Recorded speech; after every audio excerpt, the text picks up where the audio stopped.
our Almighty God, Creator of heaven and earth, Father and lover of our soul. You sit on your throne of mercy and rule with your love and faithfulness. You are full of grace.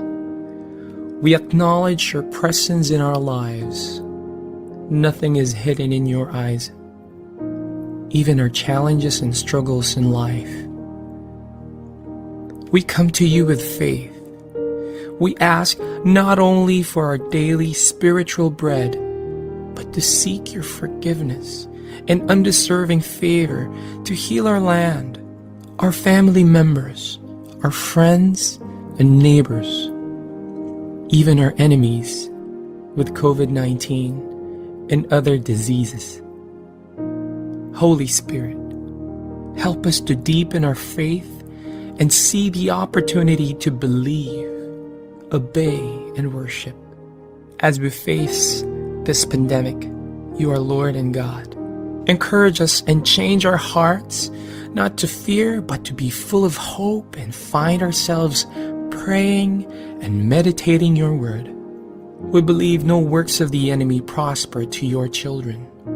Abba, Father, we believe that your Son Jesus Christ is Lord and Savior. He is the truth and our salvation. Hear our prayers, O Lord, and most of all, not our will, but thy will be done. We pray this in Jesus' name, the name above all names, who was and is to come. Amen.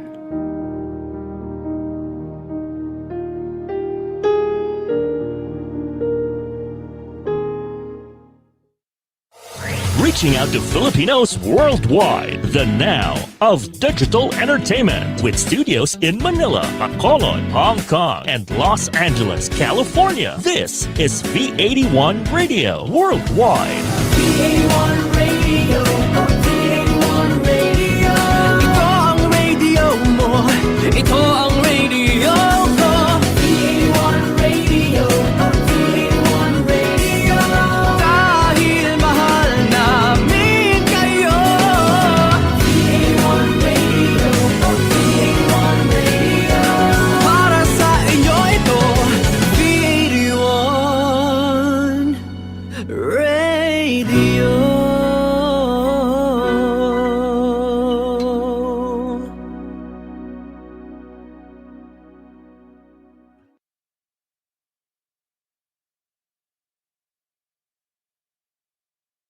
The views and opinions expressed by the host do not necessarily state or reflect those of the company and its management. Furthermore, the views and opinions of the guests do not reflect those of the host, the show, this station, the management, and the network.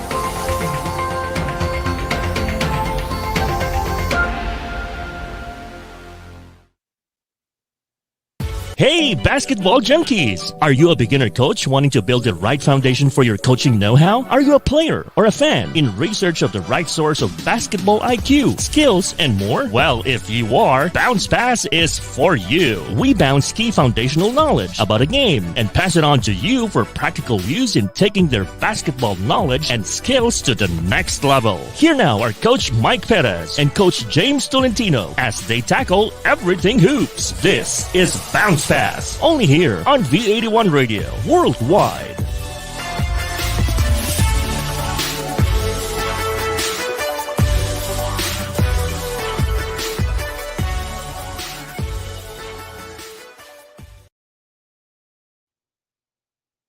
And good evening, everyone, and we'd like to welcome you to our new home. BOUNCEPASS has finally found a home in V81 Radio, and Coach Mike here. In case your first time that you're seeing BOUNCEPASS, I'd like to introduce to you my partner, our co-host, as always, Coach James Tolentino. Coach James. Yes, good evening everyone sa lahat ng mga nanonood mula Apari hanggang buong mundo. Kamusta kayo dyan?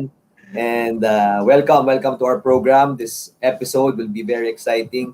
Actually, I'm part of the coaching tree of Manong Derick, and medyo nagpa-fanboy ako. Fanboying ang tawag nila.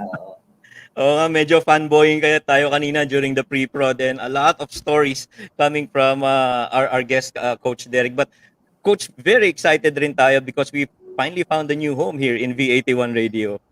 Yes, very exciting that we can reach many people as we can, so that we can bounce past our knowledge to others, whether it's in basketball or in life. Yep, and reaching out to Filipinos worldwide, and we are equally going to be here for you para i-share sa inyo. And kung meron kayong mga questions, mga comments, what have you, as we go with the show, just keep them coming. As always, we are the same guys. Pareho pa rin yung format natin. Yes. Nandito lang tayo sa panibagong bahay natin, which is V81 Radio. And we'd like to thank some people. First, I would like to thank Who Shares Clothing for our new unis here, our Bounce Pass unis. Thank you very much to Gibo Akisa for giving us this unis. Thank you very much, Gibo, and to everyone else. Coach, any shout out muna before we get to our guest here? Napakadami kong shoutout eh. Inipon ko na yung for later. Pero yung sa mga friends ko na nanonood, yan kila Coach King, dun sa lahat ng sumusuporta, mga different businesses. Later, nasa end credits, panoodin nyo na lang. And sa lahat ng mga nanonood, mabuhay kayong lahat at good evening. All right. And so before we introduce our next guest, gusto ko munang batiin ng happy 18th birthday ang aking pangatlong anak na si Toby Perez. Toby, happy birthday. Happy birthday, 18th. Tobes. Medyo may konting handaan dito mamaya, Coach. Kaya I'm Ganun ba? sure we'll have a lot of fun, and I'm equally having fun right now doing this show. Okay. So everyone else, to all our viewers who are here right now and watching, keep sharing this link, and so that we get to more people para makapanood rin sila ng ating show tonight, which is Bounce Pass. Ano Yes, good kina-excite evening. mo? Go. Coach Melvin from Jakarta, ayan. Excited lang ako kasi si Manong Derick yun. Dito nagsimula yung the Pumaren press, o ito yung pinakaunang pinagmula ng systematic way of playing, lalo yung mga pumipress. Alam ko yun na sila nahilig sa San Antonio Spurs. Right. Sila yung nauna nun eh. Tapos Right. hi nga pala kay Doc Eric, yun nagpapabati kanina. Shout out kay Doc Eric, yan isa sa mga leading doctors when it comes to surgeries, orthopedic yan. Alam mo yan na maganda sa spectrum ng mga followers natin, from coaches to nurses. We have Christopher So, the number Arsago one who's recruit, watching, si to the Kevin number one Cambao. recruit in Kevin Cambao. Yan ka, dyan si Manong. Kailangan behave ka. Kevin, yung mga comments mo, bahala na tayo kay Manong dyan mamaya. All right, so hopefully we'll get Kevin Cambao in one of our episodes. What you say, Coach? No? Sana ma-invite natin si Kevin here on Bounce Pass. All right. So I'm sure a lot of you are equally anticipating. One thing I'm really looking forward dito, Coach, is yung vaunted press ng mga Pumaren. Yes. Yun ang talagang inaabangan ng marami sa mga viewers natin at mga followers. The vaunted DLSU press that won them 7 championships, tapos asterisk doon dapat 8. So Correct. yan, pagkakwentuhan natin kung Pagkakwentuhan natin yan. ba't na-disqualify yung pang 8. And dito nagsimula, and kung nanonood kayo, kung you are a fan of LaSalle or the UAAP, I know for a fact that you've watched how LaSalle press, and siguro yun na napapansin nyo. So yan, di-discuss na later the pros and cons of it and how to do it. And if you're really a basketball junkie, itanong nyo na lang itanong lahat ng mga questions nyo. At malamang may sagot si Manong. Maganda, may sagot si Manong. Oo, may sagot si Manong. At speaking of may sagot na rin si Kevin Cambao. Sabi ni Kevin Cambao, iset na raw natin yan, yung schedule niya dito sa Bounce Pass. Well, Kevin, we're gonna hold you on to that promise, and we'll get you here on Bounce Pass in one of the near episodes. All right. Yes. Okay. So, without much further ado, ladies and gentlemen, you guys have waited much for this. Our guest tonight, very first time here on V81 Radio, our very first guest in Bounce Pass, former LaSalle coach who also went back full circle. Bumalik ulit sa LaSalle ito, champion in the PBA and champion in the collegiate. He was actually the standard of coaching during the collegiate days, and I'm sure a lot of you already know him. Ladies and gentlemen, let's give a big round of applause to our guest for tonight, Coach Derick Manong of Pumaren. Coach Derick. Woo! Hello. Good evening. Glad and excited to be here. Good evening, coaches. Good evening, mga televiewers o kung sino man yung nanonood dyan. Good evening sa inyo. Coach, sabihin lang namin sa iyo, nanonood si Kevin Cambao. Si Kevin. Nag-ano siya kanina, nag-online training kanina. Kaya pala nagpakita. hindi nag-absent. Well, Kaya pala before anything, matapang mag-comment. Pumasok oh, mag-practice pala. Kaya pala Kaya matapang matapang mag-comment. eh. So, masipag, masipag. Well, anyway, masipag coach, talaga. before we start, what's been up? Anong mga pinagkakaabalahan natin ngayon, coach? Well, right now, since nagkaroon ng pandemic, no, the team has been just doing online training, and that was last April, no, last year. So we've been doing it for more than a year now, trying to get the team ready and prepared. So when it's time to practice or face to face, we'll be ready. Ang target namin is that to make sure that the guys are ready 70% probably basketball shape by the time we start. So we'll be able to get you in the next 30 during the face-to-face training. So yun ang so far ang sa amin. Then of course, busy sa mga recruiting sa mga pagkuha ng players, trying to set up the new program. So, a succession plan for program for Lasal. Instead of scrambling na pag may nawala, we will just look for players dun lang, di ba? So, we want somebody replacing kagad kapalit, no? Kung sino man ang mag-graduate o mawawala, meron kagad na papalit na ready to play. Hindi yung mahirap yung yung hahanap na ng iba at you end up with pwede na yan, di ba? Mahirap Yeah. yun, di ba? So, as far as standard is concerned, siyempre may standard na inaano ng Lasal, so we can't have that. Yeah, importante talaga yung succession planning, coach, masana informing your team and keeping them, together. Ito si Coach James, coach, merong isang gustong itanong sa iyo matagal na eh. Yeah. Coach, itanong mo na yung paulit-ulit mong binabanggit nung Hindi. Kasi we're talking about the history of your coaching career. Medyo nasubaybayan natin kasi we're fans and dahil kila Coach June. Pero coach, ito pinaka-importanting tanong.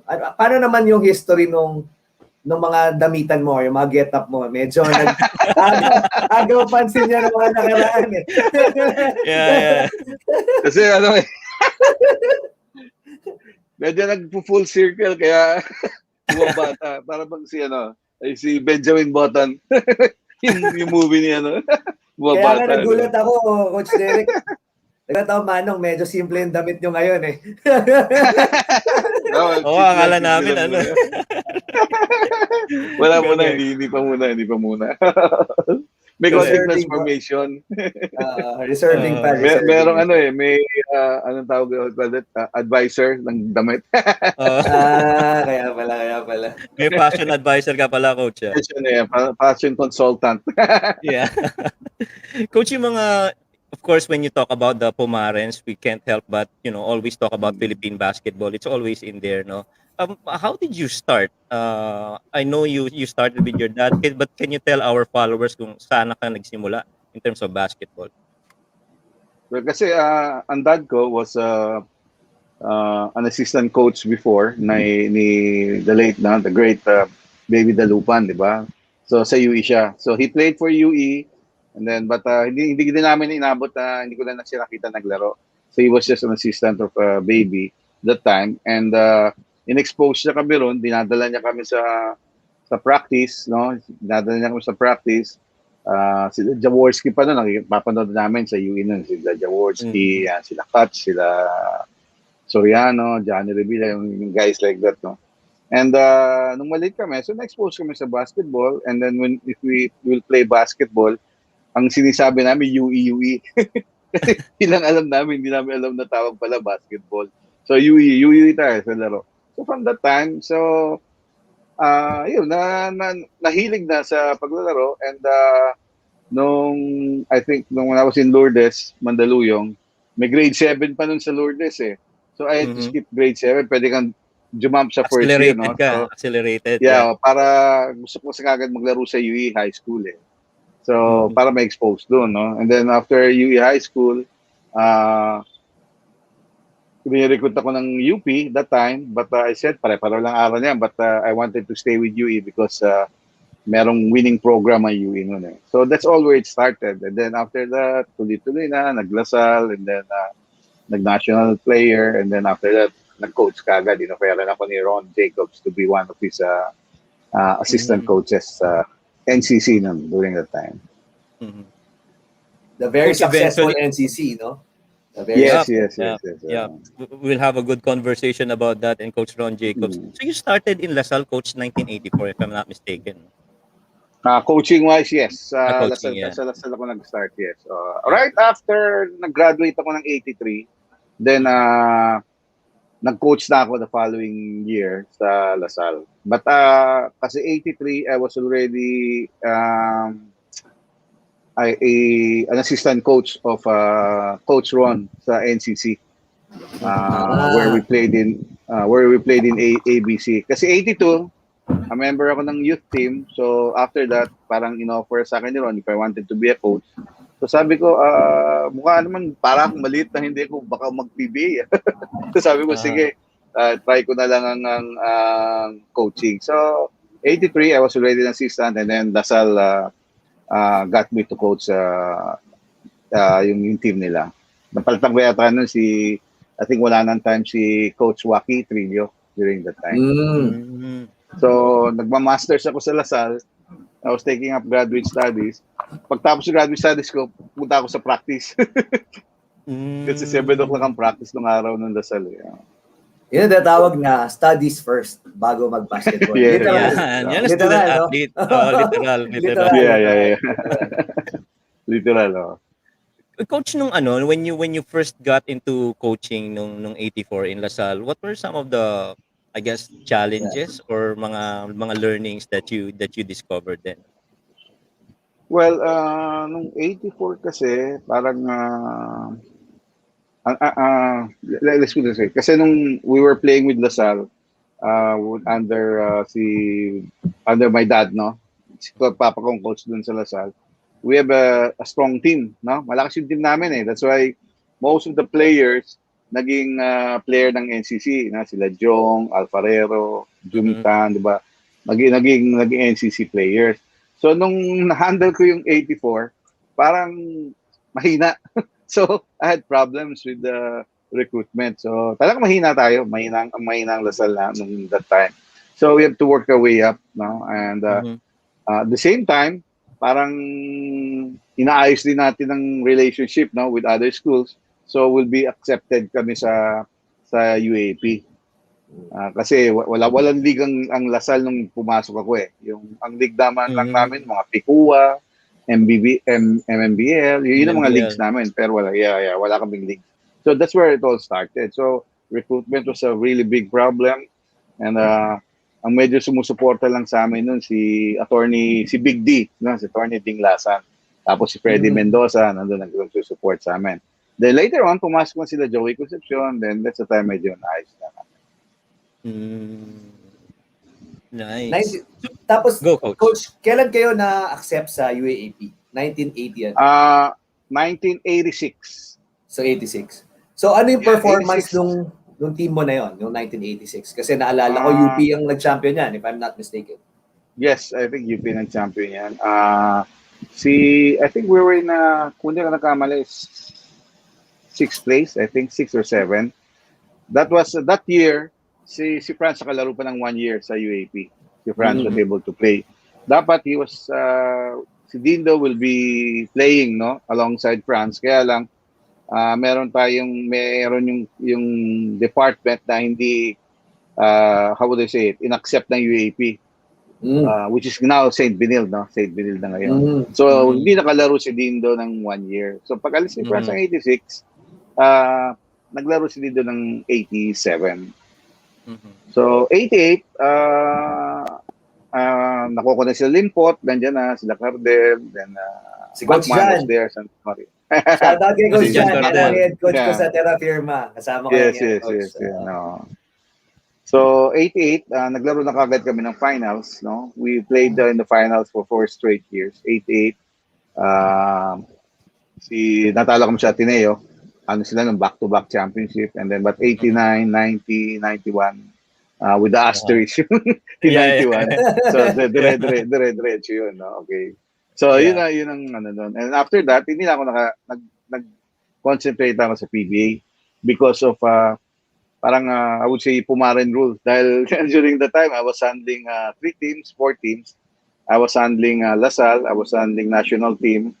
I was handling Magnolia then, yung Mhm. PABL pa nun, di ba? PABL. Right. And then I was an assistant coach ni Norman. Tapos, naging head coach ako ng Pepsi noon, noong 89.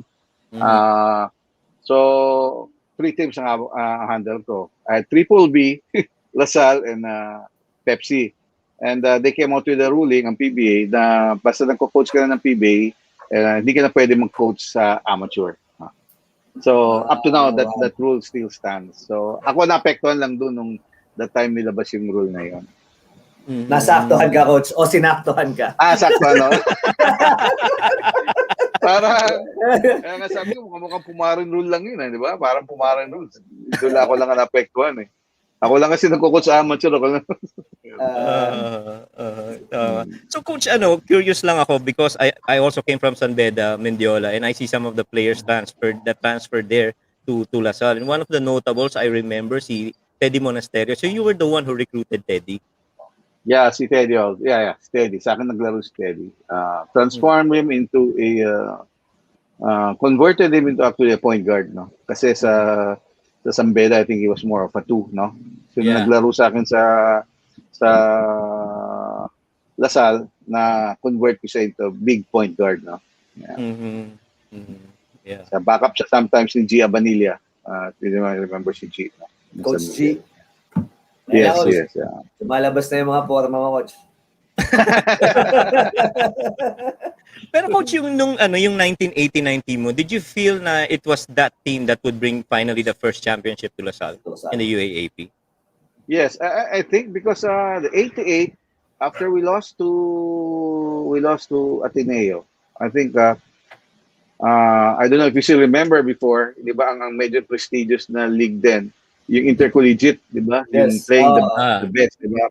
So, nag-champion kami doon. Tinalo namin ng, I think first time nagkaroon ng All Manila semifinals. The UST with the Babylonia, Jose, Toma Cruz, so yan, and si Alchua was there, tapos San Sebastian, sila Alvarez, di ba, sila De La Cruz, Kilban, yung mga tankers nandun.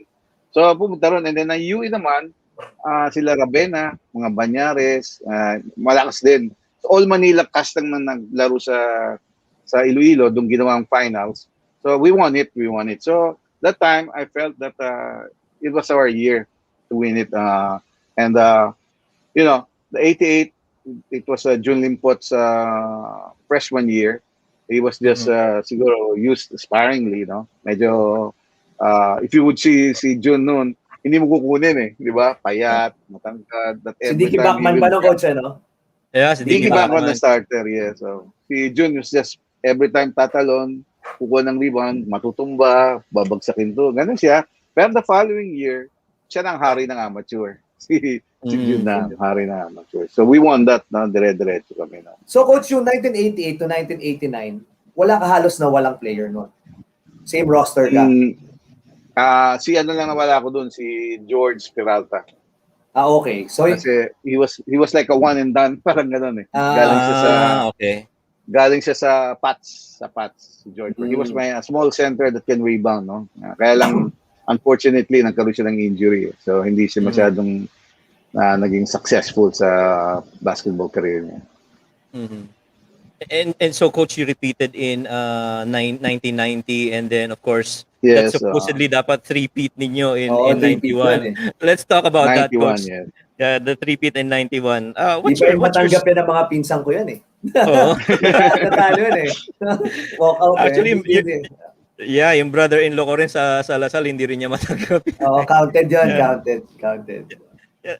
Tell us, coach, how did that feel like? Hardcore champions and FBM board champions yun ang kasunod. Well, si Espinosa, what was his first year lang yata ni Espinosa noon, I think, or second year. Na-foul out. Okay, he committed his fifth foul.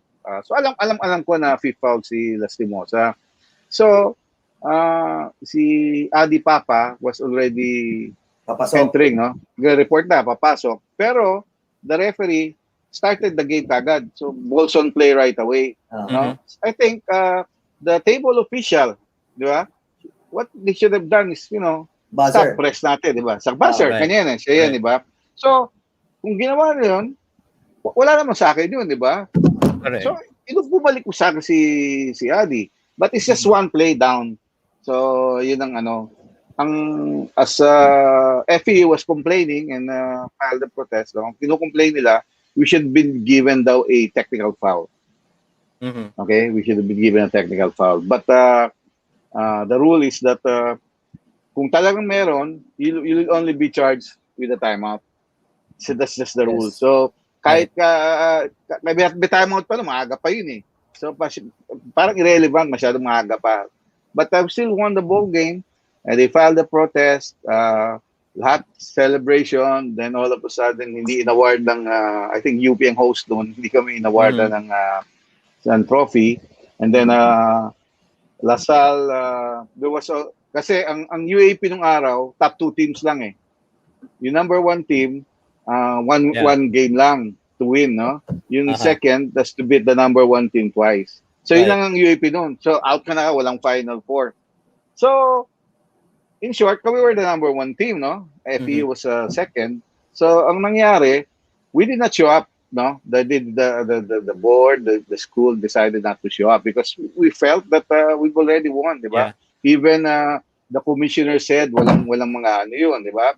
And even the FIBA said na tama yun, no? Walang kasalanan ng LaSalle doon, no? And even right now, it is still sa FIBA, makikita natin yun, nandun yung case na yan ni Tony Boy Espinosa. So, nandun yan. So, hindi kami sumipot. So, after that, inaward ka agad sa FEU Championship. Kung kami na forfeit, dapat there should be another game, right? Kasi twice a bit, eh. Diba? This is my just opinion, ha? It should have not been awarded to them right away. Diba? What if we showed up in the second game? Diba? There's a change of heart na, okay, we play. But they awarded right away. Hindi kami sumipot, so inaward kagad sa FEU.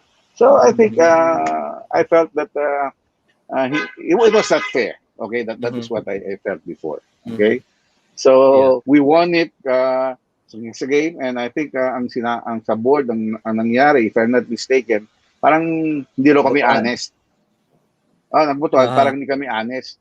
Sabi ko, paano naman magiging honest? Hindi naman kami nagpapapasok. Kung pumasok naman siya bigla, technical naman dahil animang players na support. No? Right. It should be the table official and the referees should be stopping the game. Hindi wala tayong right as a coach na stop yun. So yun ang story nun. Ganun ang nangyayari. Yeah. And I remember clearly, Coach, kasi when I was reading before, alam ko fully backed up nga kayo ng FIBA nun, tsaka ng BAP, no? That's yes, saying, you know, it really was the fault of the official and not of LaSalle in that case. So that's why I felt na hindi tama yung hindi kami dinaan sa technicality, di ba? Hindi sa technicality kami nadaan kami sa hindi daw kami honest. That's it. Ganun nangyari. We just have to work for it. We move on for that. Yun sana pala ang last year mo, Coach, no? 3-peat sana pala before you leave. Three-peat LSU. 3-peat yun. Kasi last year ko na yun eh. Parang poetic justice pala na bumalik ka. So parang hindi fan song if ever for the hopefully na ako yes. So hopefully. Right. Yeah, so, I'm back started, no? Sa LaSalle. So I'm back where I started talaga. So anyway, the Pumarens, your combination with France bought a total of 7, technically 8, if that counted, no, championships to LaSalle. And you know, when you talk about LaSalle, talagang ramdam mo yung presence ng Pumaren. And right now, you're back there. It's come full circle. How does it feel like, Coach, to be back there? Well, I'm excited, no, because I feel that we are in an unfamiliar territory, as I've told the players now, because we've been eliminated in the last 2 seasons, where LaSalle has been back-to-back 5th place. So medyo LaSalle standard, medyo mababa yun, di ba? So I'm here, as I mentioned before, I'm here not just to get a job, no.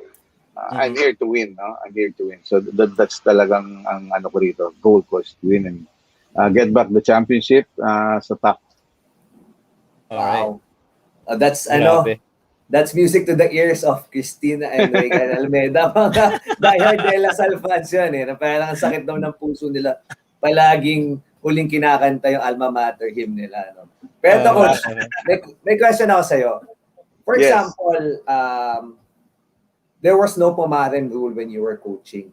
Noong 1991, tapos diretso na, di ba? Let's say, 1992. Meron ka ba, sino na ang laman ng team mo noon? If ever tinuloy mo yung coaching, meron pa kayong chance on mag-champion? Were you ready or loaded at that time to win a championship? Yeah, Or was it we still have the same team. We still have the same team that time. Yeah, we still have the same team. So parang you were No, built so- for even a 4-peat coach, no? Parang 4-5 Yeah, ka pala? Ah. Yeah, so I think that would be the last year of June, if I'm not mistaken, Limpot and Cardel and Mariano. That would be their last year. Okay. And I think one more year yata si Dwight Lago nun, no? And then the Lago brothers were there. So, loaded pa rin ako nun. So, medyo, I would still be there. I think, medyo ano yun. Nung 1990 nga, 14-0 ako. Kaya lang, pinotesta si Noli Locsin. Yeah, Noli Locsin, right. Hindi na eligible, right. Yeah, Right. na naglaro Wag ganun, wag si ganun. Noli sa Bacolod, yes. He played daw sa exhibition sa Bacolod. But, sana, ang ano namin dun is that the rule for residence is 2 semesters nung una papasok. Ang Lasal ng trimester. Kaya nakadalawang semester na ang Lasal noon. So, kung sa base sa rule, pwede na siya, di ba? Residence nakadalawang taon na. That's correct. But that's why rules have been changed, in-adjust, kaya ganon. But we still won it, no? We lost I think 2 games, Kinoli, or 3 games. But we still topped the elimination, so we were still the number 1 team that time. Yeah. Okay. So, Coach, yung time na wala pa rin Final Four, no? 1 and 2 pa din. Walang Final So, ibig Four sabihin yun. yung Basta- 3 losses nyo, na-sweep nyo rin yung iba. Kasi hindi ka Na-sweep pa rin mag-number namin, 1 eh. Hindi ka mag-number 1. Oh, hindi. Exactly. In effect na ba, coach, yung pag sweep ka nun, direct champion ka? Yes. O wala, meron na nun. Yun, champion yan. Nung araw, pagka 14-0, champion ka na, di ba? I don't know if you remember UST na yata. Yeah, UST yata sa last time. Yes, yung last night. Nangyari yan, no? Right. 14-0. So, ngayon, nagkaroon ng konting changes, di ba? Just to get the format more exciting, no? Nagkaroon ng Final Four, instead of, ang hirap dun dati. Kasi, kailangan, pagka medyo pangatlong ka na, wala ka ng pag-asa. Wala kang battle for third, eh. Di ba? Basta top 2 teams lang, doon ka lang. Sa akin na, inaim mo palagi yung number 1. Kaya bakbakan. Mas exciting. No? Hanggang last game. Usually, pag na 1 and 2 ka, last game ka, di ba? Of the second round. So, nagpapatayan pa rin kayo. Kasi, if you win, you take the number 1 spot. So, you're twice to beat, di ba? So, wala nagpipigil na, series starts. Yung parang sa Wala, Final Four na kasi dalawa lang eh. Top 2 lang eh. Medyo mahirap ang nun eh. Medyo mahirap. Wala kang elbow room to operate na medyo magkamali ka ng konti, pwede ka makahabol. Noong araw, pagka nagkamali ka, wala na. Baka tatodas ka na kagad.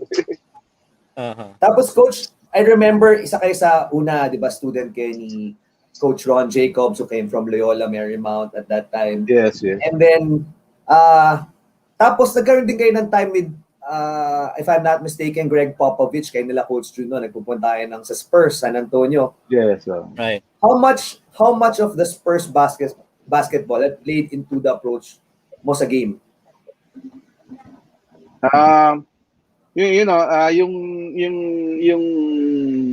Yung Popovich, yung Spurs, no? Spurs basketball. Medyo late na yan dumating sa akin kasi nung nasa Lasal ako, nung 88, nagpunta na ako sa kay Coach Bobby Knight. So that was my first time. Yeah, so I was there for I think a month.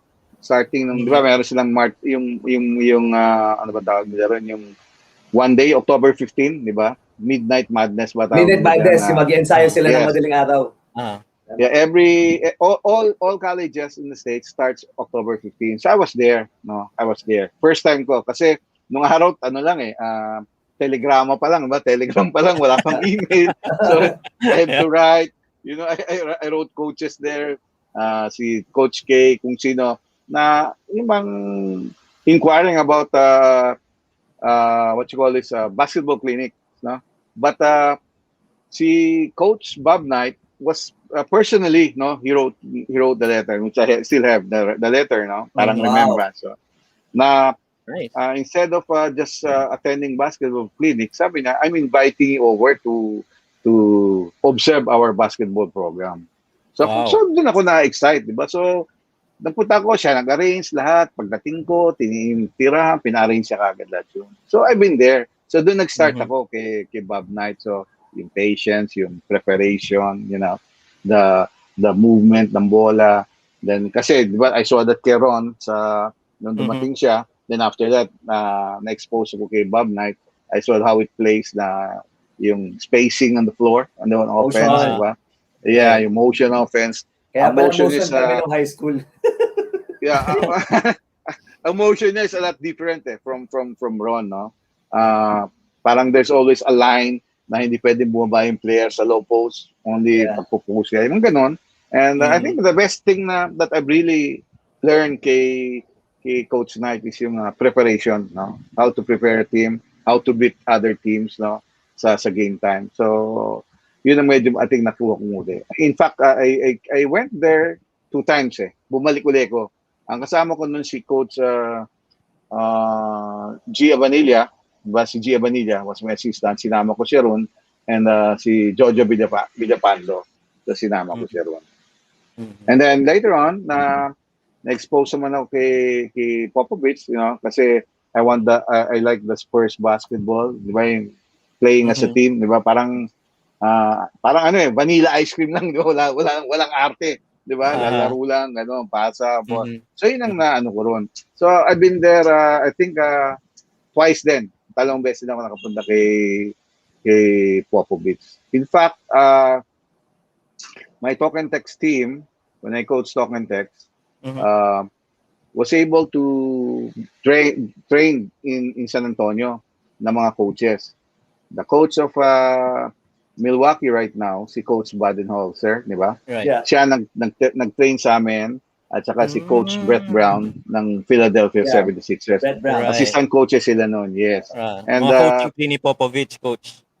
yes, hindi pwede si Popovich, medyo summer yun di ba? Summer right. yun, no? Right. We were there nung nag-champion sila So, tinuro nila yung offense nila, yung fast break nila, yung mga ganun. Tinuro sa amin every month. We stay there for 2 weeks. I think 2 weeks kami doon. And we even had a chance to had like a road work with Duncan, di ba? Sila Rose, di ba? Malik Rose ba yun? Yan ang mga nandun. Yes. So, nandiyan kami. So, nagawa namin yun, no? We were able to get there because of at saka ako nakapunta sa San Antonio because of Del Demps. I don't know if you remember him. Yeah, Del import. Demps, right. Charlotte. Si Del Demps. Charlotte. Import ko kasi siya and he was with San Antonio noon. So ngayon, after Pelicans, diba, sa GM, ngayon he's with the Utah Jazz. I don't know if you know him. He's a member of the Utah Jazz coaching staff now. Si Del Demps. Wow. Coach, pansin ko lang, Coach, yung mga coaches na napuntahan mo, no, mahilig sa motion, sa movement, gano'n. Pero ang napansin ko, parang parehas hindi nagagalit sa players. Parang doon mo ata nakuha yung hindi nagagalit. Nagagalit sila. Ulag nga ako Napapagalitan ba, coach? Napapagalitan. Nung sinama ko si Dini noon kasi dahil that would be his first time to coach, to observe. Si Duncan, pinagagalitan, sinisigawan. Si Robert Torrey, upo pa rito sa tabi namin. Parang angal-angal, takbo raw ng takbo. Pero pag sinabing takbo rin siya, di ba? Ganun din, takbo rin siya, di ba? Tapos sigawan sila na kung inaantok kayo, lumabas kayo, umuwi kayo, hindi kayo kailangan dito. Tahimik din sila. Pero mas yung Bob Knight, siyempre, mas iba yung dating ng Iba yung diin nun, coach. Grabe ba, Coach, si Bob Knight noon talagang face-to-face pagka nagagalit? Talaga kung ano yung nasa TV, ganun talaga siya. Ganun siya, pero hindi naman siya kasama sa package, pero he is very intimidating. Pag nakita mo na kagad, ma-intimidate, like 6'3", 6'4", parang intimidating. Pero maano siya, marunong din siyang kumarinyo ng player, magagalit, kakarinyo ng player. Kasi pwede siya magalit dahil ang practice niya is always closed door. So, even if you're from Indiana, even if you're an official of Indiana, hindi ka pwedeng pumasok You can go in. Hindi ka pwedeng manood. Right. So, ganun sila. At this point, coaches, I'm sure the followers have a lot more of want to learn more from Coach Derick. And we're gonna go on a break, and when we come back, we're gonna go to your questions, and then we'll talk about yung preparation ni Coach Derick for his current team now, the La Salle roster for the 2021 season, and then we'll go to the vaunted press that I'm sure a lot of you have been waiting for. Bounce Pass in V81. We'll be right back with Coach Derick Pumaren. We'll be back shortly. This is Bounce Pass, only here on V81 Radio Worldwide.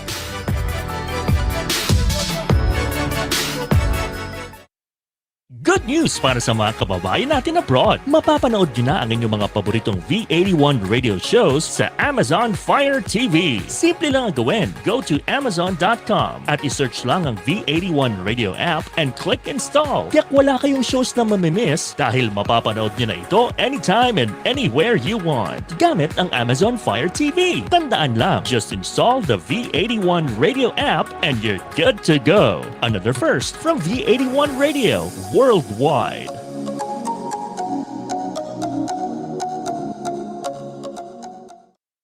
Kabayan, nahuhomesick ka ba? I-download na ang aming mobile app at mag-enjoy sa mga kantang tatak Pinoy and feel like you're home. The V81 Radio mobile app, available in the App Store and Google Play Store. V81 Radio mobile app, free now, free forever. Hi, this is Jaya. Pinoy music ba hanap mo? Well, download the V81 Radio mobile app, available at the App Store and Google Play Store. Free now, free forever. Ganun! V81 Radio, V81 Radio. Ito ang radio mo, ito ang radio ko. V81 Radio, V81 Radio. Dahil mahal namin kayo. V81 Radio, V81 Radio. Para sa inyo ito, V81 Radio.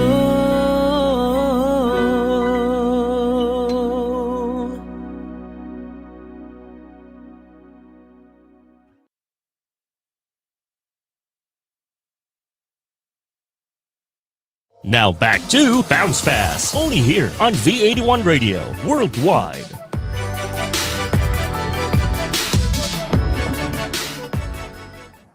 And welcome back, everyone, to Bounce Pass. Coach Mike together with Coach James.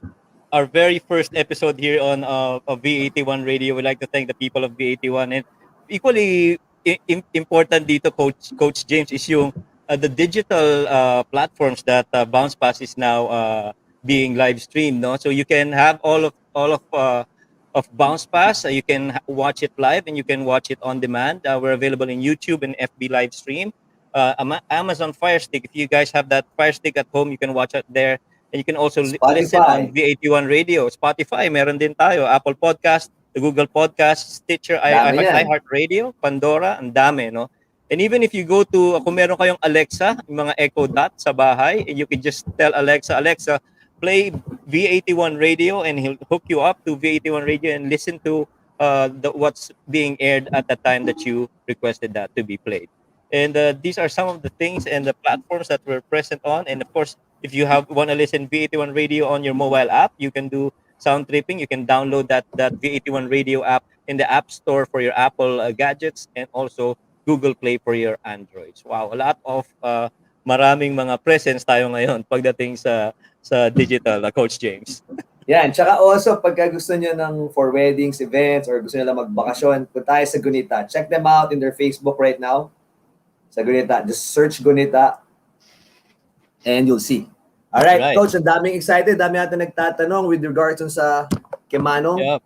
So, we're gonna bring back Coach Derick now to help us answer some of the questions.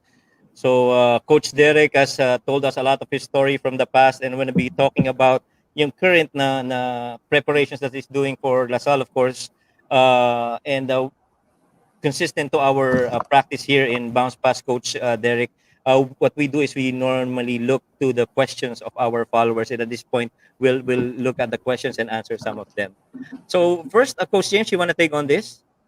Yan, question for Coach Derick. How did you position yourself when you were coaching PBA Superstars then? Siguro ang sinasabi niya lang, how do you handle them and to show them the reins?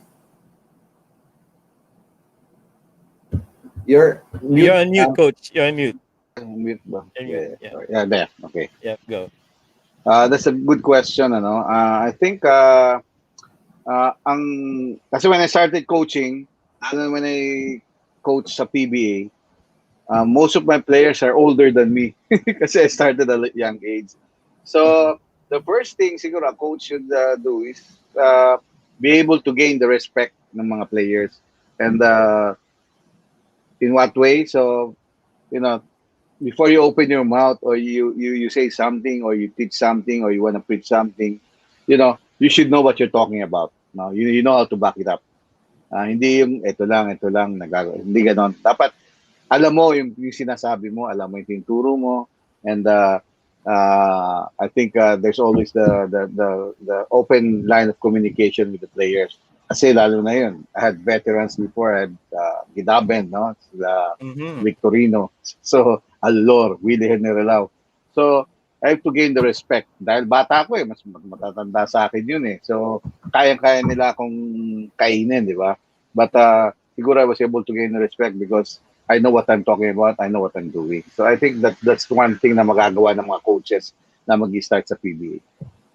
Coach, how intimidating was it? Kasi before, of course, nanonood ka kay Gidabe noon, you look up to them, kila Victorino, tapos mag-step in ka doon and then, money, tapos, abet, ito gagawin mo. Gano'ng ka-intimidating yung time na yun for you? Siguro nung nag-coach ako, hindi na ako masyadong na-intimidate, no? Okay. I was able to get the confidence, no, sa sarili ko dahil I was under Ron Jacobs then, di ba? So medyo parang ang level ng confidence ko medyo mataas. So kasi galing ako sa probably one of the best coaches, no, that ever stepped on the Philippines, no. So medyo alam ko gagawin ko, alam ko sasabihin ko. So parang hindi ko masyado na-intimidate. Yung intimidation hindi ko masyado nakuha yan. All right. That's nice. That's nice, Coach. Yeah, and yung very important talaga that you start building yourself, Coach, no? Mas na kung mas ahead of you yung mga players mo. One of the challenges there is to be able to convince them without having to enforce it on them. Coach, yung I remember you mentioned about you being under Coach Ron Jacobs. Alam mo, he loves. I understand you love catch and shoot na mga forwards, 'di ba? Yung mga mid-range. I Yeah. recall you love that eh. But how much of Spurs basketball has actually, kasi sabi mo later part na of your coaching lumabas. But Yes. did it change when you got into the Spurs way of playing basketball? Was there anything that you changed? Probably no. There's still offensively, it's still the continuity. No, there's always continuity. I love having a continuity of offense. No, that this time with the Spurs, I've learned yung early offense nila, no, sa fast break, and after that they go into it right away. No, if there is no pass on the early offense, they go to the next option. Hindi yung I don't want that yung hindi na nakita ko sa Spurs that when you run early offense, you run your fast break, okay? Wala. There's nothing. Anong ginagawa nila? Pull out the ball. 1, 2, play 1. So I don't want that, no? So time is 24 seconds. If we can score kagad early, we can score early. But we go to the continuity of the offense. So there's a lot of options. So kasi in that manner, teams will have a hard time scouting you. Parang hindi ka masyadong predictable kung anong mangyayari. Kasi it's all on the entry, ball entry kung saan ang pag pumasok sa post, anong gagawin natin, no? Ganito. Hindi ka tulad pag tumawag ka ng 1, 2, alam ng teams yan, I'm sure. So, yun ang nakuha ko sa Spurs naman, ano. They rather have continuity offense kasi kay Ronon is more of a motion, different motion, interchange, down screen. Sa Spurs, there's a lot of cut and then end up with a ball screen, things like that. So, yun ang nakuha ko sa kanila. And defensively, I must say that na-influence din ako ng defense ng Spurs.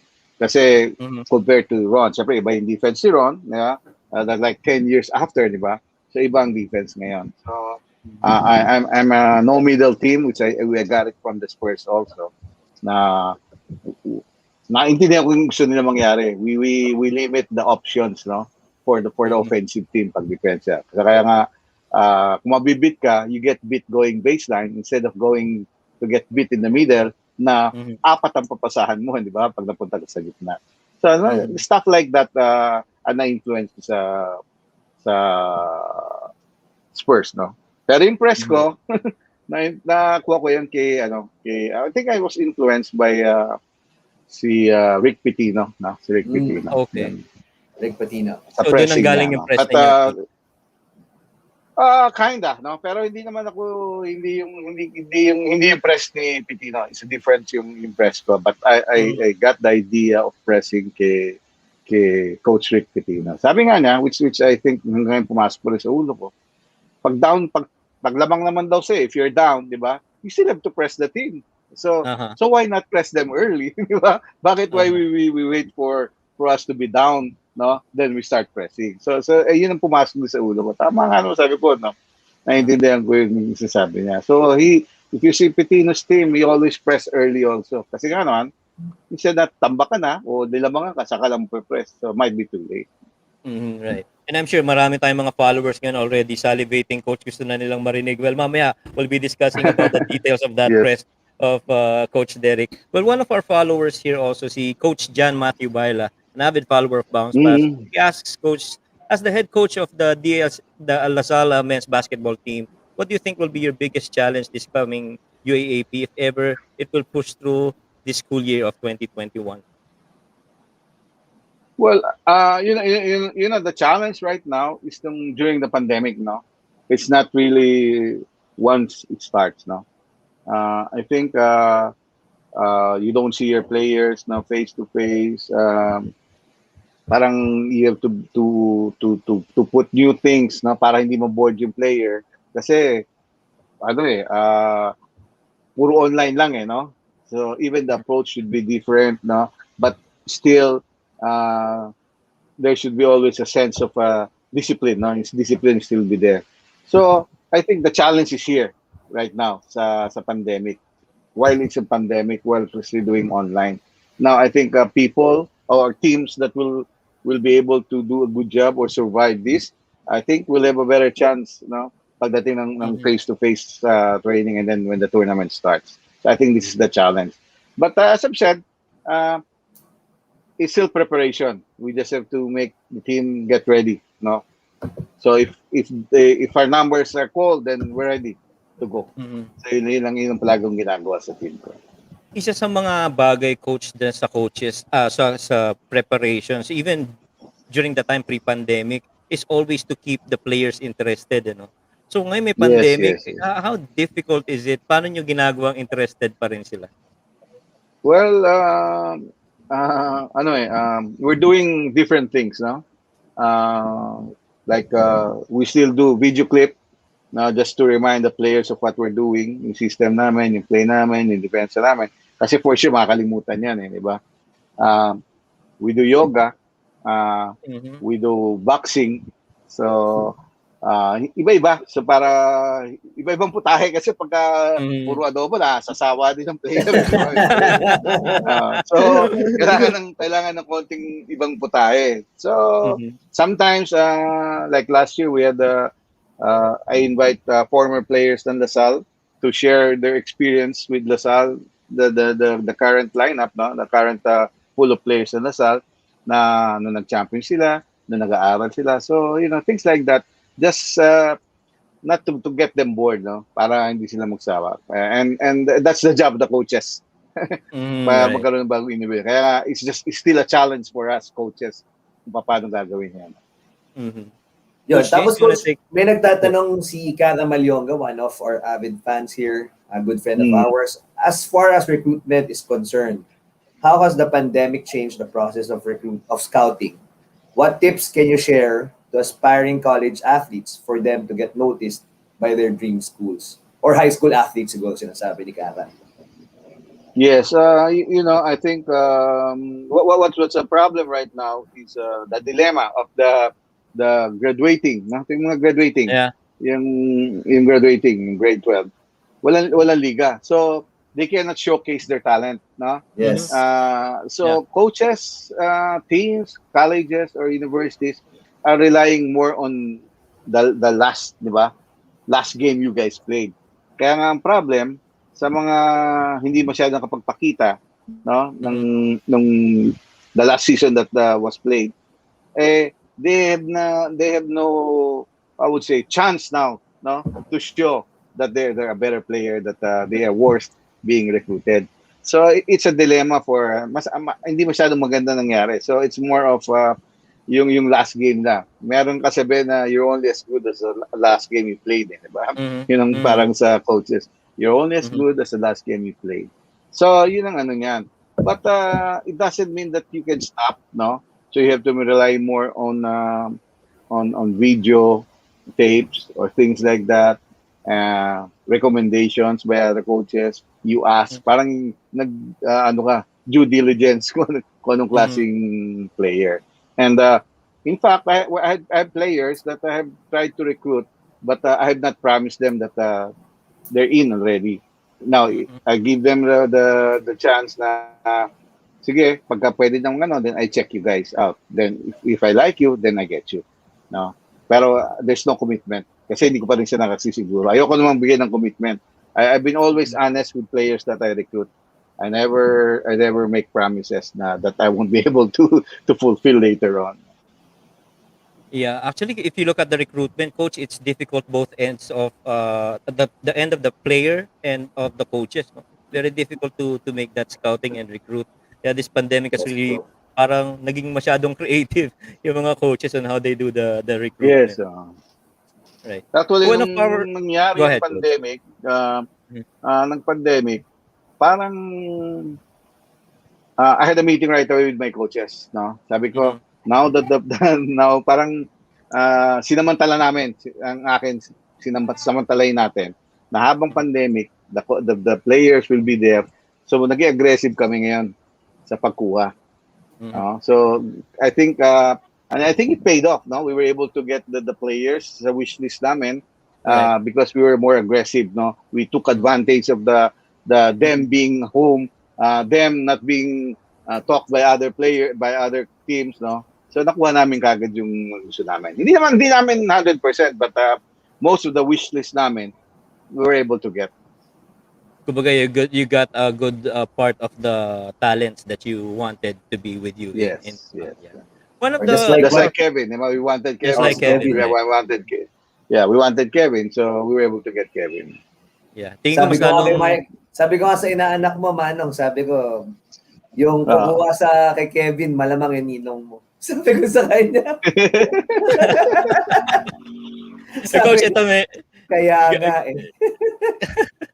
Coach, ito pa may question tayo from Miguel Carlo Hardin. He asked, Coach Derick, what were the hurdles or issues that hampered the chances of Sunkist winning a Grand Slam? Kasi alam ko, you won the Grabe first yan. two Oo, grabe ang mga conferences, and kwento the na last one, parang you were a win away to get into the finals. Talk to us about that, Coach. The leader of the Duma clan. Actually, it's just a win away, no, to Yeah. get into the finals. And I think that was a shell game, no. Galing import din ng Probably coach. also, Steven Smith. yeah. Hindi ko na We makakalimutan. had si Headache, no, Headache, Kevin Smith. yes, ang galing na. Yeah, but probably it was also I would say sa una decision, no. We brought in Tony Harris, no. But he was not the same Tony Harris, no. So I think natalo kami ata 3 or 4 times kagad noon eh. So we had to change. So siguro kung medyo we had more wins then, di ba? Nakakuha kami ng dalawa doon sa natalo kay probably we could have made it, no? But at the same time, I would say that there was like an internal problem, no? There was an internal problem with management and the player. So I think that was the real score there, that we were not able to win the championships because of that internal problem. Yeah. I think you still had Vergel Meneses pa that time, coach, no? Lakas nun. Uh, Tsaka Grand He was Slam na yung coach, he no? was Grand oh Slam yeah, talaga I think yan. he was a grand. He was the MVP that season. His backup is would you believe is Doremdes. Kenneth Doremdes. okay, Rendes, Yes, right. Kenneth Doremdes. Naalala ko nun, Yeah. coach, sinasabi ni Coach June every time kalaban niya daw yung Alaska. Kasi at that time, si Johnny Barrientos was sinasabing makapag-NBA. And si Hedy kasi, di ba, parang top pick siya kaso nagkaroon siya ng kaso doon eh. So, sabi niya, Yes, every yes, time yes. Johnny's guarding me, give me the ball. Give me the ball. Yeah. And kahit siya nasa labas na, nasa pinagpahinga ko, and it's a last shot, takbo na agad yan, papalitan niya na kagad. He wants to take the last shot. Talaga. Galing nun. Magaling si galing. Right. He's One more. 16 strong. Yeah, we have one other question here, Coach Derick, from Coach Amante Kiko Flores. I think he handles one of the college teams here. He says, I have a question to Coach Derick. What's the difference of recruitment process on college basketball now compared to college basketball before? Pero ba Well, difference, Coach? yeah. There's a difference, no. I think before you can just sell, when you're trying to recruit someone, you can just sell the school, the program, no. But right now, you have to sell also what benefits that they can get. So that I think that was the big difference. Dahil I was able to recruit a Limpot, a Cardell before. It's because of LaSalle, being LaSalle, and then me as a coach, the program. So I was able to do that, But right now it's you gotta do more. You have to present more. So yun ang problem. So there's this attached na the benefits that they'll get now from if you play for LaSalle, if you play for Ateneo, if you play for UP. So yun ang difference ng recruitment. No? It's not just just I want to be a LaSallian or what. Right. Well, Coach, staying with recruitment, now that you're already back and come full circle, balik dito sa LaSalle, what's your thoughts on your team, the players, your preparation? Who are the players that you're looking up to and are very excited to see play for LaSalle? Kasi right now, we still have not made the lineup or whatever, right? We call it a pool of players, no? In the pool of players are players that are eligible to play for the season 84, and then the players that are doing their 1-year residence or the residence, players that we got that are still in senior high. So nandun yung lahat. So they fight it out for the spot for the final 16. So I don't call it team A, team B, no? We call it pool of players, and that is where the succession program, no, plan namin. Na after the 16 UAP players, then kung may magagraduate, then we get the players from that pool that would be ready.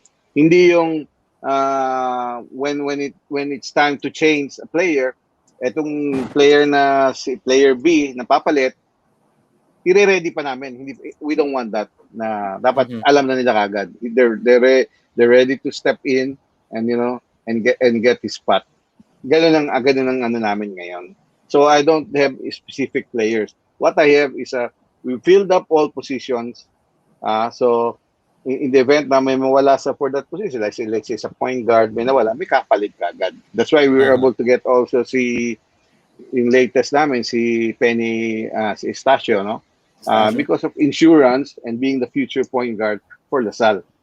Hindi ako nakukuha ng same na para naging redundant yung position. Pero kung nakita ko, napakalalim ng point guard spot nyo. I was Mark going to say that, Nonoy, Coach. Lalim, Nele. Evanele. Yeah. Kasi always, palaging premium ang point guard spot sa'yo, Coach. Yep. eh, no? Yep.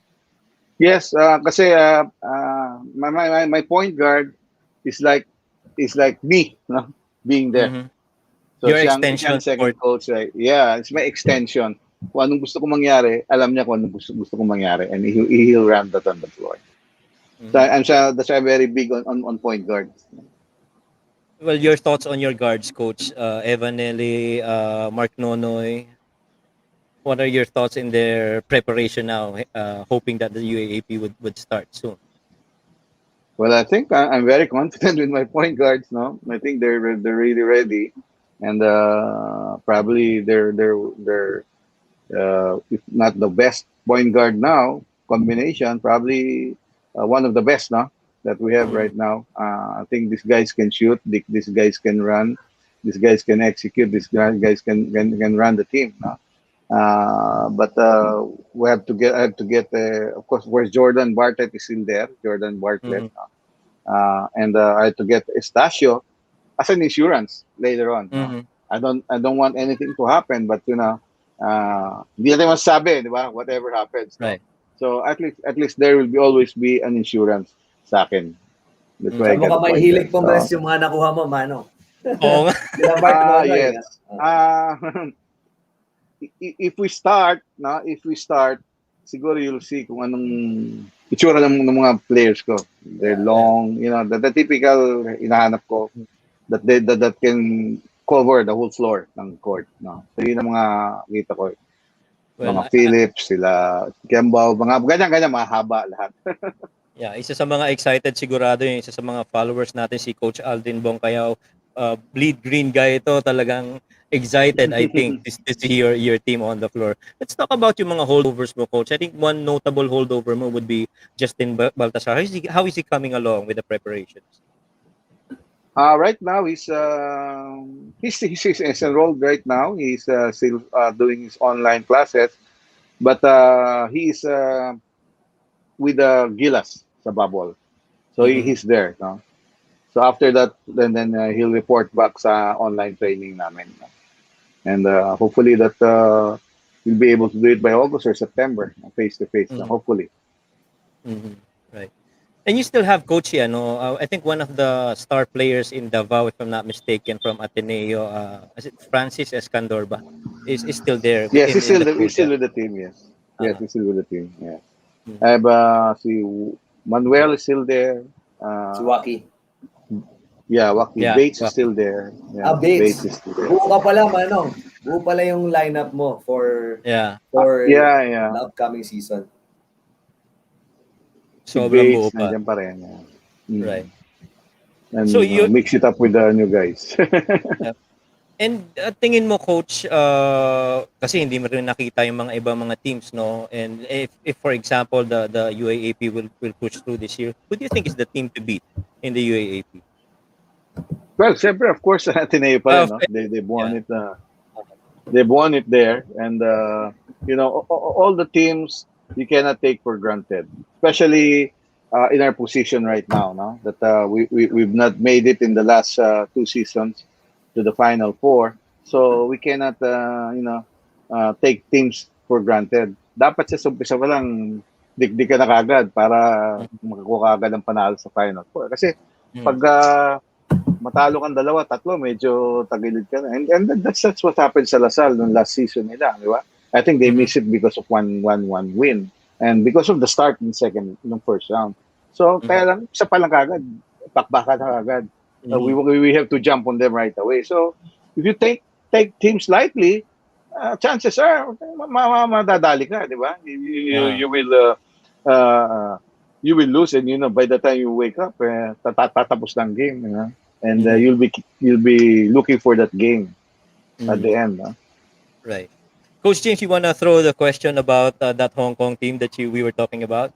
Yun, Coach, kasi nung nanonood tayo ng Gilas before, we were supporting Gilas at that time. Pero ako yung pinaka nakakabang game for me was Hong Kong. Yung kalaban yung Hong Kong. And kasi we were expecting natatambakan yung Hong Kong kasi ang layo ng ranking ng Hong Kong eh. But there were so many anxious moments. Dikit lang natapos yung laban. I remember your star player at that time was Duncan Reed, 18 years old or 19 years old pa lang ata siya. Now the senior guy in Hong Kong.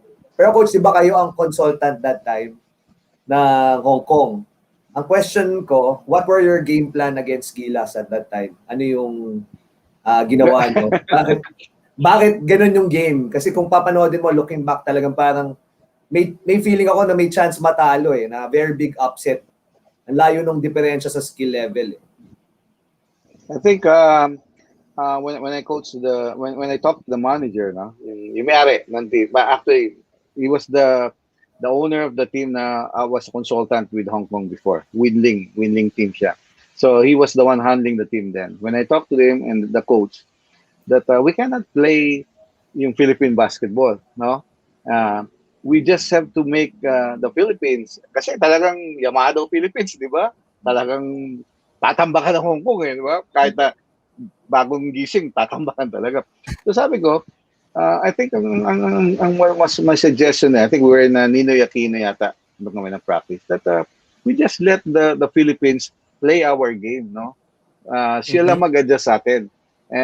Alam ko that we run, teams try to outrun them. I don't think we'll be able to do that, no? Kasi skills-wise, di ba? Athleticism, talagang lamang ang Pilipino, no? So, we try to slow the game down. So, in-slow down namin yung game.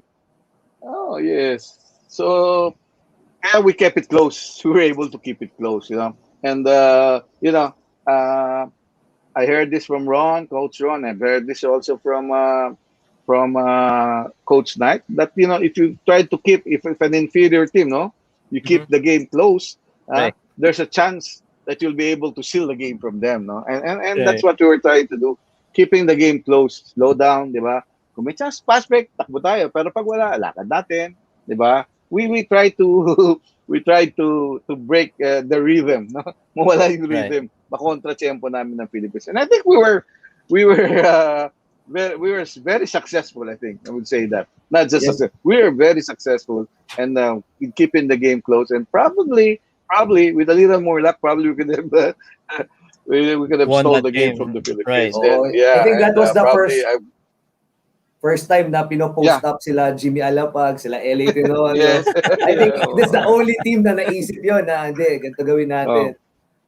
Filipino lang yun, Filipino style. Filipino. Post yan na si LA, post yan si Jimmy Alapag. And then, sobrang nakakakaba kasi parang Hong Kong lang. Ano ba? Ang tagal matambakan. So hanggang dulo. I think dulo na kumala sa coach. Yes, sabi nga namin ni Dindo patay tayo, baka hindi tayo makalabas ng Malamang yun, coach. Ay, hindi tayo makalabas na pag nanalo to, pagka nakasalat mo, baka hindi tayo makalabas na passport mo yan. Papalit ang passport mo. Well, our followers, I'm sure you already are having fun with this. And when we come back, get your papers and pen ready, because Badong Derick is going to discuss to us his vaunted press, the Pumaren press, when BOUNCEPASS returns right here on V81 Worldwide. See you We'll be later. back shortly. This is BOUNCEPASS, only here on V81 Radio Worldwide.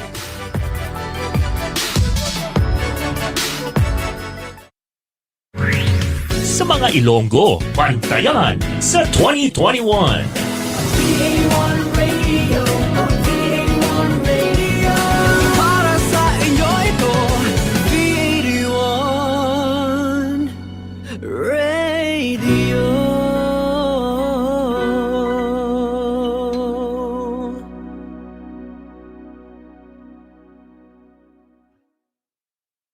Connected ka na ba para laging updated sa mga bagong shows, promos, trending news, viral videos, events, o patok na OPM hits? Just follow us on Facebook. Simple lang. I-type lang ang letter V81 Radio. O, di ba madali lang? Kaya i-like at i-follow na.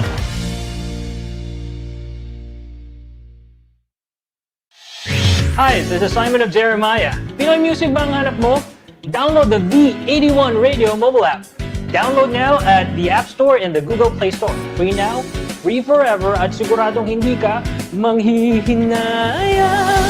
V81 Radio, V81 Radio.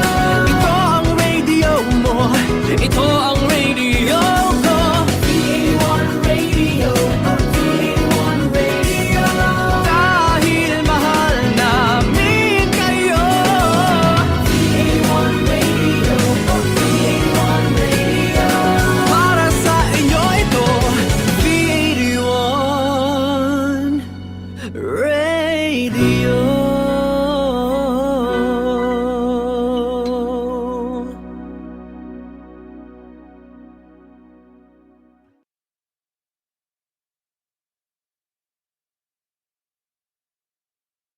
Now back to Bounce Pass, only here on V81 Radio, worldwide.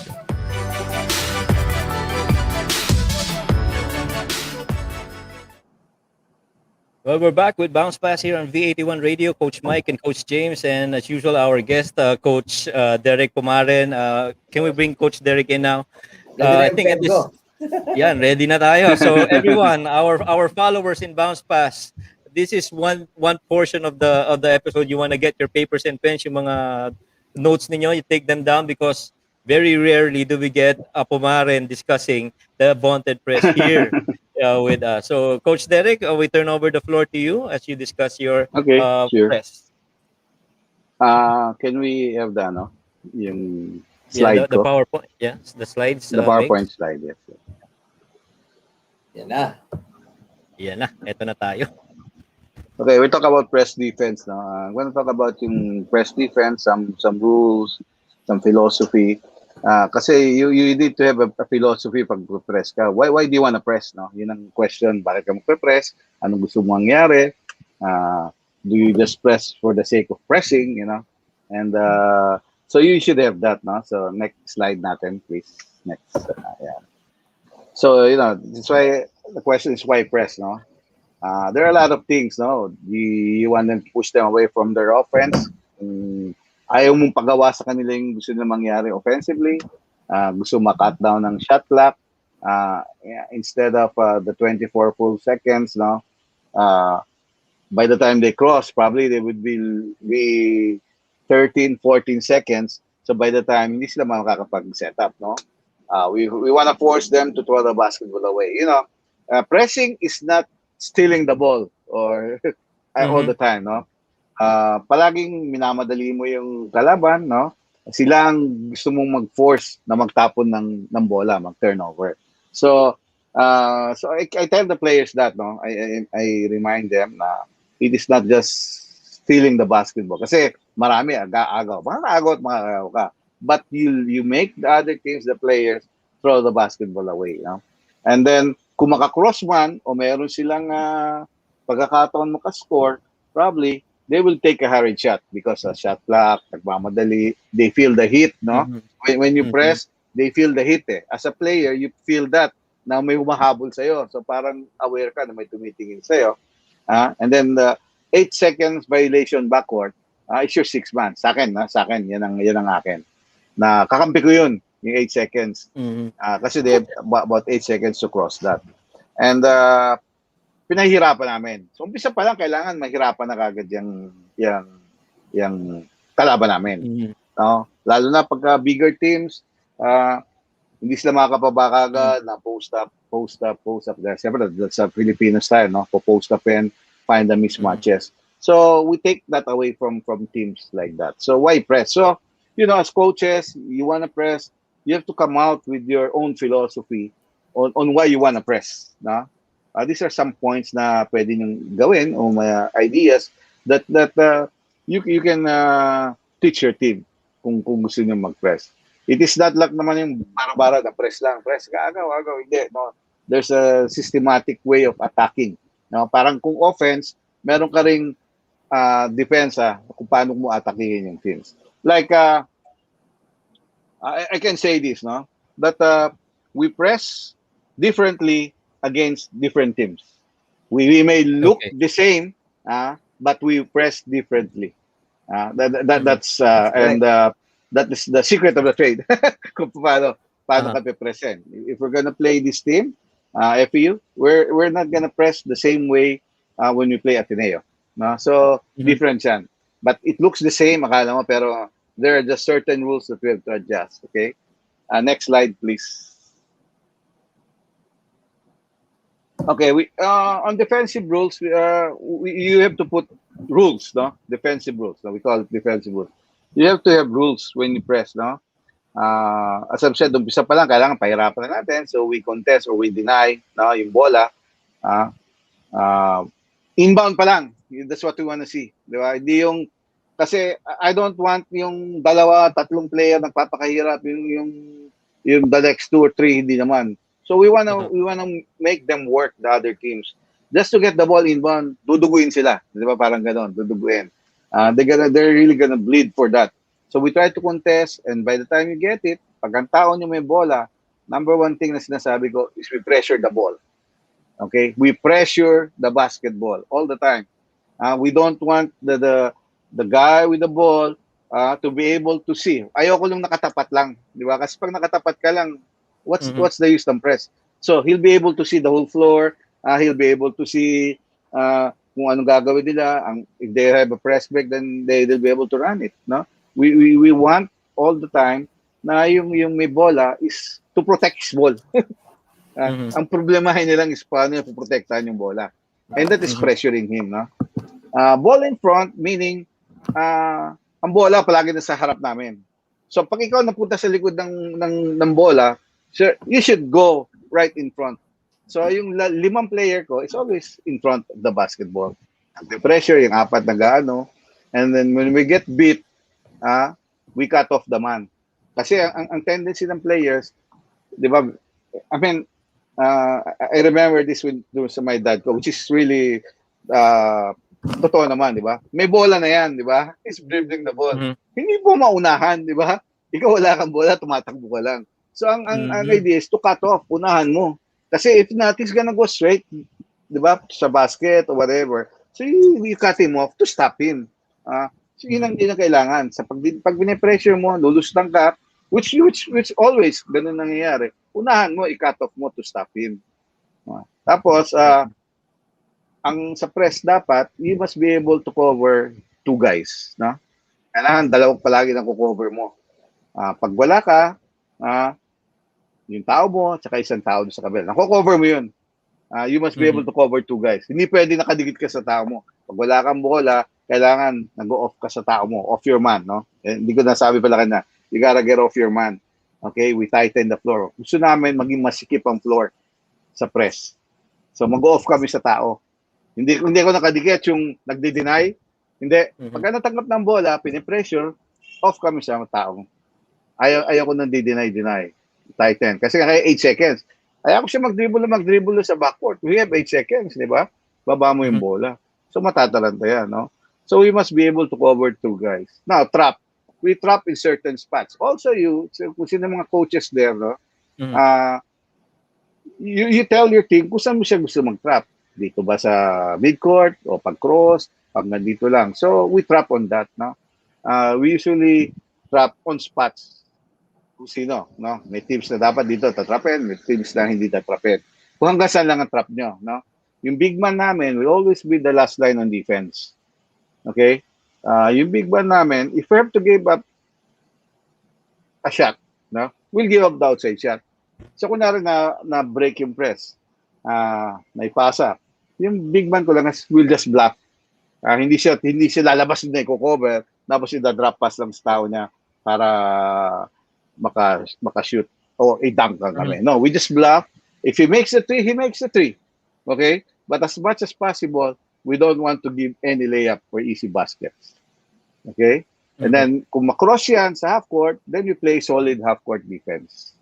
So, yun lang ang parang rules namin sa press namin. I know it looks easy, pero you need to work. You need to work. I think, I don't know if Coach James here, I think you've been to my practice. We practice a lot, no, for the press. And we usually press at the start when everybody's fresh. So, tumutuloy-tuloy ang press. Siguro mga for 30 minutes, tuloy-tuloy kami. And it is your job, coaches, to make sure that ang mga players mo should be in shape, no? Yeah. Like right now, ang mandate ko dito sa conditioning coach ko. Players ko should be able to play 45 minutes if need, kung kailangan. Kasi regulation is 40 and the 5 minutes pag nag-overtime. So I need to play, no? On any given game, now if this player needs to play 45 minutes, he could play 45 minutes. Kaya kailangan condition tayo. Bawal ang cramps. Masama mga cramps. Tama. Yeah. Bawal ang cramps. Hindi pwede sa amin ang cramps. Yeah. Coach, I have a question. One of the bullets Yes. there, it says, ano parang you get off your man so that you tighten the floor, no? How Yes. far should you be off your man para maka-recover ka kagad? Is it 2 steps, 3 steps? How far should it be? One arm's length? Actually, the angle is different, no? If you're right here, you stay right in the middle, no? If there's two guys here, you stay right in the middle. So I'm watching the ball, I'm watching my man. Okay? If you adjust going Okay. down, then you're adjusting too. No? Nag-adjust ka rin, Mhm. bumaba ka rin. Pero yung bola, hindi siya makapasok, no? Mhm. Hindi siya makapasok dito sa gitna Mhm. dahil hindi ka rin yung pupunta sa gitna dahil siyempre ikaw ang player, ayaw mo rin pumunta sa gitna dahil nandun yung help defense nag-iisa ron. So, Mhm. probably Mhm. 2-3 steps, no? You gotta get an angle where you can see your man and the ball at the same time. So, Mhm. halos nasa gitna ka. Kasi para pag umadjust siya, umabante siya, umatras ka rin, pero nakatingin ka pa rin sa bola. No? So Mhm. maybe 2 to 3 steps yan. 2 to 3 steps yan. Para Mhm. makarecover. So, gaganon-ganon yun eh. We have a simple rule eh. I think my players know it. Simple rule lang is you have to move with the pass. Simple rule lang, no? Move with Yeah. the pass. Pag pinasa, kailangan gumalaw ka agad. Di ba? Pinasa, galaw ka Mhm. ulit agad. So, pag hindi ka gumagalaw, ibig sabihin hindi ka umihelp sa defense. Simple rule lang, no? Oo. You have to move with the pass. Pag galaw ng bola, gagalaw ka. Siyempre, para makahelp ka. Lumayo yung bola, mas Mhm. malayo ka pwedeng pumunta sa malayo sa tao mo kasi malayo na yung bola. So you have Yeah. to move with the pass. Yun naman Yeah. taong po yung pressure. Once you make the pass, then you gotta move. You don't stay with your man. Wala nang bola yun eh, right? Mhm. Why would you stay with your man? Right. So, Mhm. pagpasa na, help ka rin. Move with the pass. So yun lang, Mhm. simple rule lang yung Mhm. ginagamit ko para maintindihan. Yeah. Is there any question? So, I can show some video clip. Para ako bumalik Yeah, nung maybe high school ako, we can- nung college. Ito discuss ni Coach Jun nun eh. Oh, yeah. Yeah, Simple rule lang naman yan, di ba? Yeah. And coaches, no? Coaches listening right now, I think you must be able to explain what you want, no? Sa players mo. Very important yun. Yung press is not 5-on-5 right away. Okay? We build it up. And that's Shallow. one thing I've learned, no? That's one thing I've learned, no? From coaches, no? I don't have to be Bobby Knight. I don't have to be Greg Popovich. I get their good points, no? And also coaches, you don't have to be Derick Pumaren. You just to get my good points also. Is you Mhm. build up, no? Details, no? 1-on-1 muna yan, magiging 2-on-2, magiging 3-on-3, and then we press 4-on-4. We will make things harder in practice. And then magiging 5-on-5.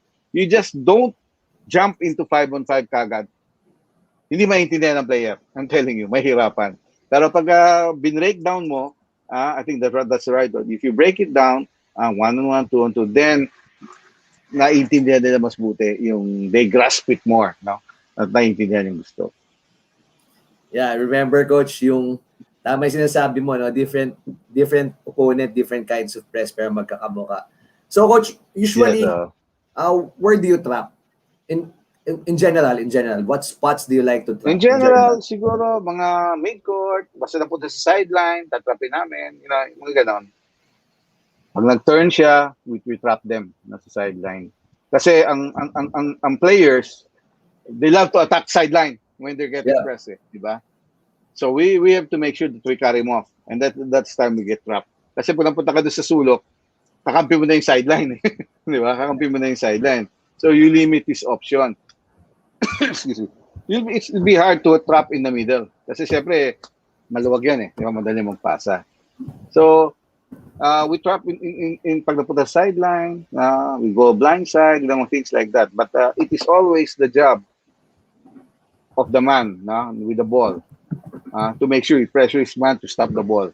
Hindi siya pwede lusutan para makuha namin, matrap namin. So Coach, in general, both sides kayo to matrap or just the weaker side? Yeah. Both sides?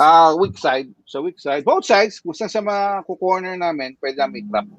Even sa strong hand nung point guard or nung ball carrier? Yes. Ano yan eh? Pag na-practice mo na, it becomes automatic, no? it becomes automatic sa player mo. Na kahit hindi ka mag-press, sabi ko sa'yo, press pa rin ang press yan. Yeah, Press pa that's rin true, ang that's press. true. Yan Yeah, ang ganito nangyayari ba sa yan? amin ngayon. Yan ang nangyayari sa amin yan. So- It becomes second nature sa player mo yan, di ba? Yes, that's That correct. you wanna So, hold the press, parang tapat lang, tinatrap pa rin nila kasi sanay na sila di ba? They're used to it. tapos coach, with regards to that, ever since kasi pumepress ka, ito a good question from another coach. He's from Jakarta, coach, Filipino coach yan, si Melvin Dawis. Coach Derick, paano ka nag-evolve as a basketball coach because you've been coaching in different eras already, especially in college basketball? Parehas pa rin ba ang preparation and approach mo? And coach, yung dadagdag ko doon, si after na. I'll go. No, I think I'm not the same Derick Pumaren as when I started. Kasi coaching is a continuous learning process. Hindi yung alam ko nung 80s, natigil, no? So, I'm a different coach now. I'm very flexible. I've learned a lot of things, as I've said, continuous learning process yan. And if you have a system, you have to stick to the system. But you have to be flexible. No? Hindi yung pagka yung system mo hindi nag-work, palit ka. Hindi nag-work, palit ka. Ibig sabihin nun, as I've said, confused ka. Di ba? Confused ka. Hindi mo alam kung anong gusto mong mangyari. Hindi mo alam what you want to teach your team.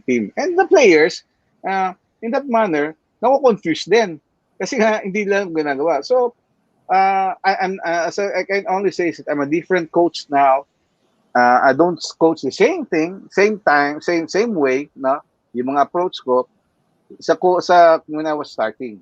Mas how would I say? Mas marami ngayon knowledge, no? Mas maraming adjustment, mas marami akong natutunan, mas marami akong bago ina-apply, no? Okay, maybe the press of during when I introduced the press during the France era, no? Is different now. No? Kasi medyo mas kung paano mo papadali, mas mahihirapan. You see yung mali, di ba? So pinapolish mo. So it's a different approach now. You might think that I'm still the same. I'm still a disciplinarian, which I think all coaches, no, will always have that in discipline because you win, because you play disciplined basketball. Pag bara-bara ka, I don't think you'll be able to beat that. You'll win, no? Pero winning the championship will be tough. So every year, learning process. Every year may natututunan ako. If I feel that I can teach it to my team, then I do that. No? So different ako nung Derick as ATV. Pati damit, no? Oh, yun nga. Baliktad. Mas bumata lang yung damit mo kaya. Yan. Bumata. Teeing up from that. Yeah, go ahead. Yeah, Go ahead. sige, go, Ikaw Coach muna, Mike. Coach James. Sige. Yeah. Then Coach Mike, teeing up from the question, nung nag-adjust, ito rin question na to. Yung Coach Derick, what can you say about the positionless basketball of today as compared to the old school basketball? Do you think old school the big man game before, babalik ba siya? Like nung ginawa niyo sa Hong Kong, di ba? Pinost yung Gilas. Do you think mag-evolve siya pabalik? I think so. I think you still need a big man, especially, depends also on the composition of your team, no? If basketball is a game of mismatches, no? If you feel that you have an advantage there, why not use it, right? Why not use it? Why will I let my big man, who's a good post-up player, who can create, who can take his man, and then who can draw the double, stay away from that. No? So depende rin, no? Depende. But I think it's a mixture of old basketball and what I would say the new game. No? Kasi I think you still need a big man there inside. No? Well, Coach, I wanted to ask you a question, sana, but I think in the interest of time, I will just go directly to your video first so that some of our followers can see sure. your press in action. Yeah. So I share video file. Okay. So to our viewers if you have any questions, just send them over in our comment section. And if in case we don't have enough time, we'll be giving that question to Coach Derick, and we'll just send them to you his reply to your questions. Okay, go Actually, ahead, Coach. these are some yeah. This one is like some video clip of my Lasal team. No, um, as you'll see here, it's not that I would say hindi masyadong pulido. It's not that polished. Kasi when we played in the some teams, I only started having a full team practice dahil yung mga iba galing sa States, nagbalikan January. And this game was mostly on March. So hindi masyadong ano. Okay, so here you Saka hindi go. pa nilalabas yung alas. Baka ma-scout, baka Tinuturuan pa ma-scout. lang. Yeah. Okay, so this is what I'm saying, no, na we harass, we contest, pinahirapan namin tumanggap ng bola, umpisa pa lang, no? Para you know, as I keep saying, we wanna make them feel the heat, no? Yung ano ng press namin. Can you guys see it? Yes. Yes, Coach. Yeah, kinokontest namin, pinahirapan namin. Yan. See? They throw the basketball away. We're not trying to steal the ball, pero natapon because of the mistake. Sino kalaban niyo dito, So, Coach? ito sasabi ko, I think MPBL to. I think Manila ba to? I think Manila. Oh, si Marvin Hayes. Yeah, Marvin Hayes. Coach. See? Alright. Coach, pwedeng balik. Okay. Medyo technical side. I know that you guys have been doing this. I know the inbounders Marvin Hayes that time is not a ball handler. Did you call that na quick double upon the inbound? Yes, we call that. Kasi if we feel that we can double right away, we double right away. Okay? So, sa anong yung pinapractice namin, double muna. Double muna para masanay, no? Even though may games hindi kami ganayan. Katulad yan, turn kami, pag nakuha, we double right away. Coach, so yung i-give up niya. So yung naka-turn kayo, sino ang dinodouble nung naka-turn? Is it the point guard maski malayo siya or yung other side? How does he choose? Ang idea there for them to get the ball sa corner. All right. We don't want them to go in the middle. So, pino-force namin siya. If you can see, definitely no middle talaga, Coach, sa inyo, no? Yeah. Nag-turn siya. Kunin nila kagad sa corner, di ba? Yan. Okay. Then we get off, okay? Yan. See? We did not try to steal the ball or intercept the ball. Na-force namin sila magtapon ng bola. Sayang si They were playing Melesio. let run here. Yan. Pinahirapan namin sila. Yan. Contest. So, nasa corner lang sila. So, we're still right there. Si Manuel is off his man. And Josh And a David. turnover. Josh David. Did you see that? You wanna do it again?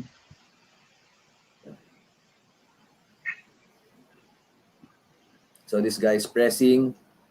As soon as press siya. as soon as the guy turns, Si Manuel is in the middle, right? He's off his man, right? yes. Yan. Pressing nga, tatrapin sa corner.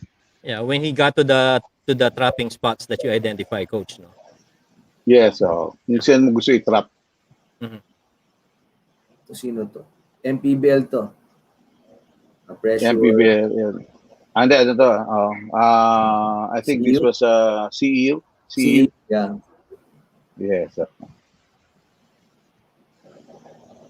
So, binablock lang. Nakita mo, if you can see that, binlock lang ng big man. Can you see that? Yes, That's yes. right. Yung driving spot binluff. So it got delayed. The offense got delayed. So tumawag na naman sila ng play. Yes, okay. And if you can see the shot clock, by the time they get it, it's like what? 15, 14. Okay, you see that? 15, 13. Right. So medyo late na. Binlock lang ni Baltasar, hindi niya kinuha. Yes. 10 na lang naiwan. There's the bluff. There's the bluff. Block siya, di ba? No. Yeah, The turnover siya. Coach, question, yung now that the game is played beyond yung sa 3 points, you have a big man, you still play the percentages, you let them take the 3 in that case. Yes. We would rather see that than layup. No? Okay. So yeah, nag-adjust na sila. You can see here. Ito, bluff si Brandon, binluff niya, na turnover tuloy, di ba? Kasi Mhm. you made him think kung anong gagawin mo, hindi ka naman lumabas. Coach, Mhm. balik nga natin doon. I think nagkaroon na miscue doon yung yung press when Marvin Hayes cut in the middle. There were two players going at him. So nagkaroon ng mismatch bigla. Or was that by design? Forward pa, coach. Which one? Forward pa, coach. Forward? Yeah, forward. Yung against Manila. Forward a little bit. After nyan, Manila na ata. After this one, okay. Ito yung ano na eh. 12. Yan. Yung clip na yan. Before that, coach. Yung before niyan. Before niya maagaw. Dito yun sa dulo yata yun. Oh, yeah. Parang dinoble nila yung gitna eh. Si Marvin Hayes eh. Nagkaroon ng double team doon. Ito si EU. Mhm. Ito ba yung Kaya binluff or something? Hindi, coach, yung kanina. Ito, Pero binluff coach, niya yan, balik yan. yeah, tama. Coach, isa pa, balik doon, coach. Minsan dumadouble kayo sa harap. Hindi, Sa harap siya hindi kumuha. ka bira dumabol. So yun, may Picture, medyo, yan, coach. Sa harap siya dumobol eh. Instead na sa likod. Sa harap pumunta yung, I think you're talking about Tyrus, right? Si Tyrus yeah, Hill. Tyrus Hill, yeah. Oh. Kasi maka-cut off na naunahan si Aljun, so siyang kumat off. Siyang Alright. kumarang. Okay. Okay. So you can see here, dapat hinarang ni Aljun ba yan? Or si Yeah, Enzo? Aljun. Yeah. Ngayon, hinarang niya na kagad para hindi tumuloy. Binlock ni, you see, binlock. Okay? Justin. Yeah. So, nagkaroon siya ng 12 binlock ni seconds. Justin, ay naiwan. Yes. Ito yung sinasabi mo yata. Yes, coach. Yan, coach. Di ba, nag-adjust sila ng press break. Kumat na sa middle yung Marvin Hayes. Naiwan. So, parang nagkaroon ng double team. Nagkaroon tuloy ng, although nagkamali sila doon. Naging 2-on-1 sa dulo. Yeah. Mhm. Kasi si Wak, you should have bluff doon. Nag-bluff lang siya dapat. No? Hindi niya kinuha, coach, no? Dapat hindi niya kinuha. Hindi niya kinuha.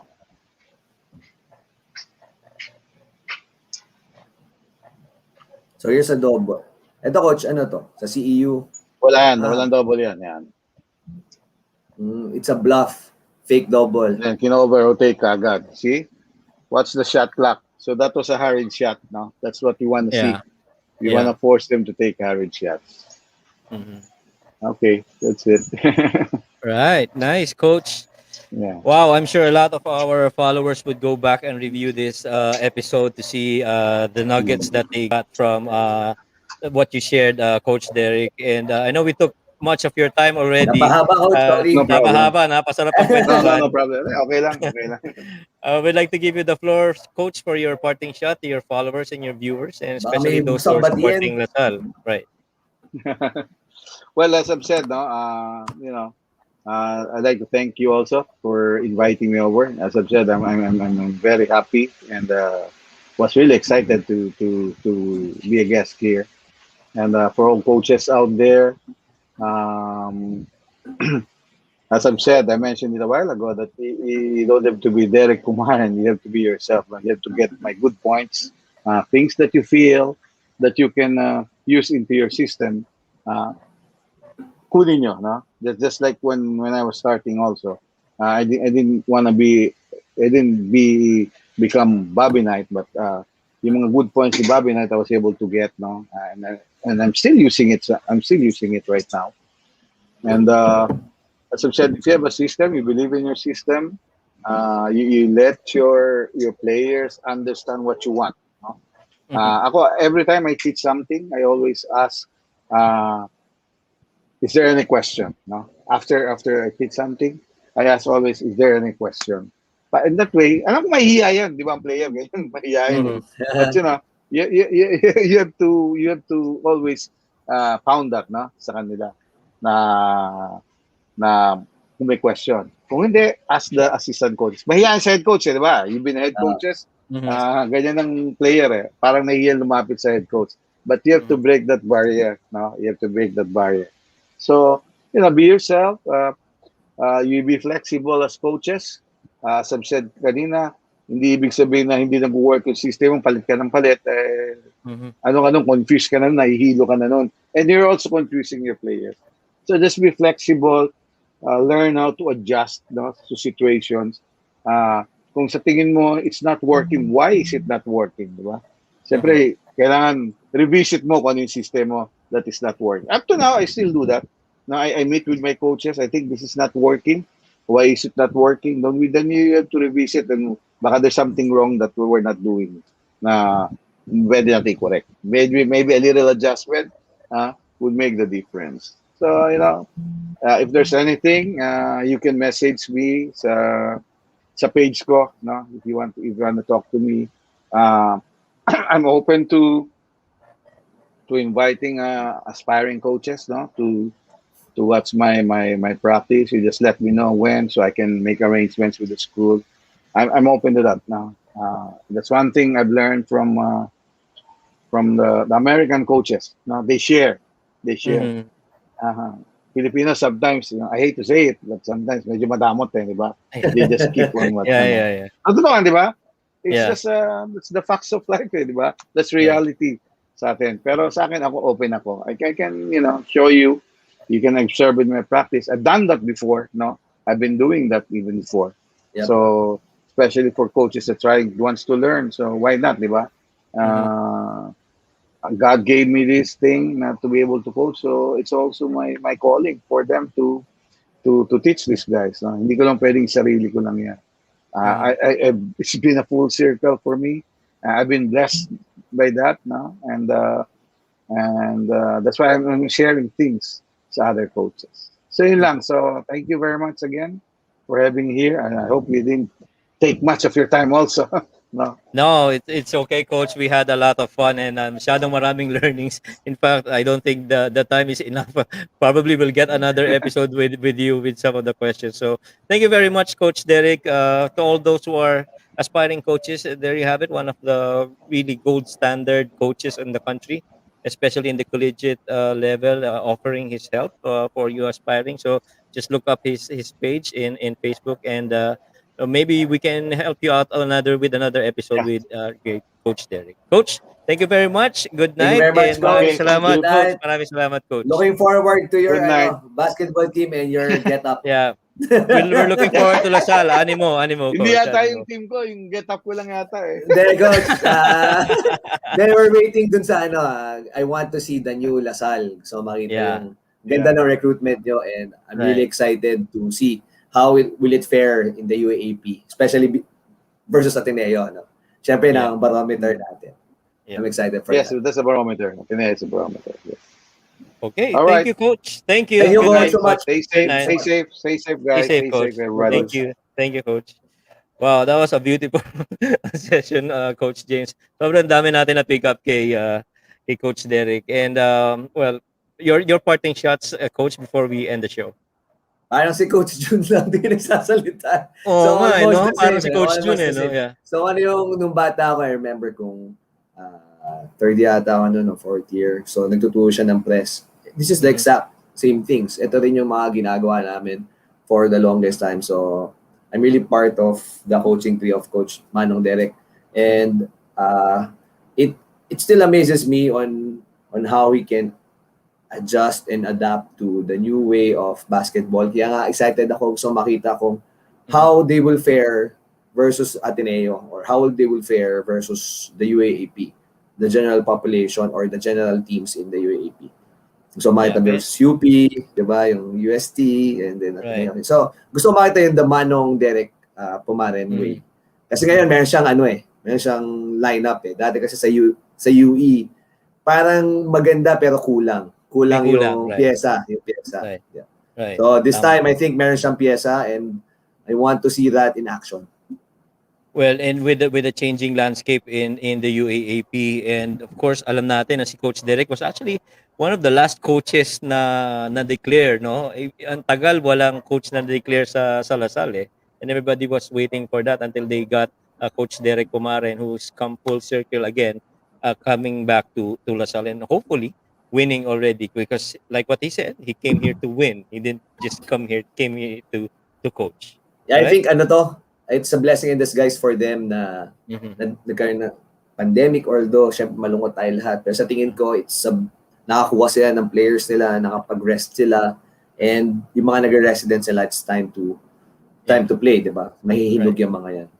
Yeah, would be an interesting matchup as well. Coach Tab Baldwin going up against Coach Derick and their recruitments. A lot of people are looking forward to that. So tonight, I would like to thank everyone who stuck with us for all your comments and your greetings for all of us. This is Bounce Pass. My name is Coach Mike, together with Coach James. We have a new home, V81 Radio, and we'll tune in again next week when we have another interesting guest, which we will reveal to you hopefully within the weekend for our guest para sa next week.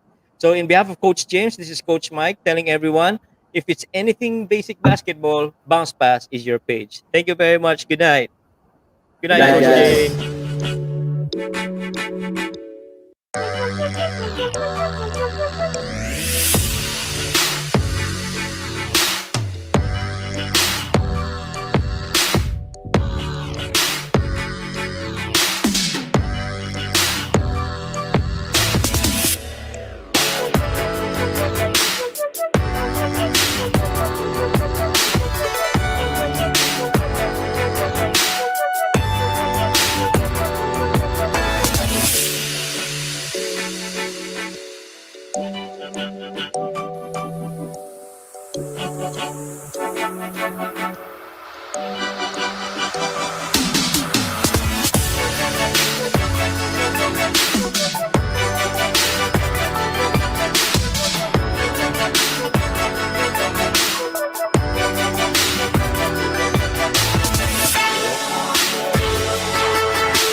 Hey, basketball junkies! Are you a beginner coach wanting to build the right foundation for your coaching know-how? Are you a player or a fan in research of the right source of basketball IQ, skills, and more? Well, if you are, BOUNCEPASS is for you. We bounce key foundational knowledge about a game and pass it on to you for practical use in taking their basketball knowledge and skills to the next level. Join Coach Mike Perez and Coach James Tolentino as they tackle everything hoops. This is BOUNCEPASS every Wednesday, 7 p.m. Philippine time. Only here on V81 Radio worldwide.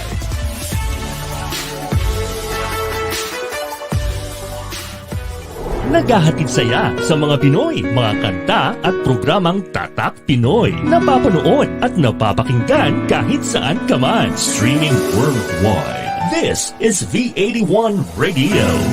Malayo ka man sa iyong pamilya, dito ay hindi ka nag-iisa. Tiyak ito'y iyong hahanap-hanapin, dahil ito ang nagpapasaya sa atin.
Kahit nasaan ka man, ito'y mapapakinggan.